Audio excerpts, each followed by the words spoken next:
High বন্ধুরা, সবাই কেমন আছো? আজকে কিন্তু আরেকটি মিনি ব্লগ নিয়ে চলে এলাম। আর ব্লগের শুরুতে তোমরা দেখতে পাচ্ছ যে আমি আর মিষ্টি কিন্তু বাসে করে কোথাও একটা যাচ্ছি। হ্যাঁ বন্ধুরা, আমি আর মিষ্টি বাসে করে যাচ্ছি মিষ্টির নাচের স্কুলে। বাসে করে যাওয়ার সময় যেদিন মিষ্টি জানালার পাশে সিট পায় সেদিন খুব খুশি হয়। তেমনি আজকেও কিন্তু সিট পেয়েছে, তাই মিষ্টি কতটা খুশি তোমরা দেখেই বুঝতে পারছো। সকালবেলা ঘুম থেকে উঠে সংসারের সমস্ত কাজবাজ সেরে বিশ্রাম হোক আর না হোক, মিষ্টিকে নিয়ে কিন্তু এইভাবে আমাকে বেরিয়ে পড়তে হয় যেদিন ওর ক্লাস থাকে। কিন্তু তবুও না, আমাদের দুজনেরই ভীষণ ভালো লাগে।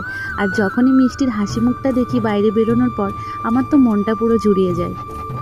মিষ্টি যত দিন বড় হয়ে উঠছে, ও যেন আমার বন্ধু হয়ে উঠছে, মানে আমার সঙ্গী সাথী। মানে যেখানেই যাই না কেন, ও যদি আমার সঙ্গে না থাকে মনে হয় যেন কি একটা নেই। আর ও যদি আমার সঙ্গে থাকে আমার ভীষণ তো ভালো লাগেই।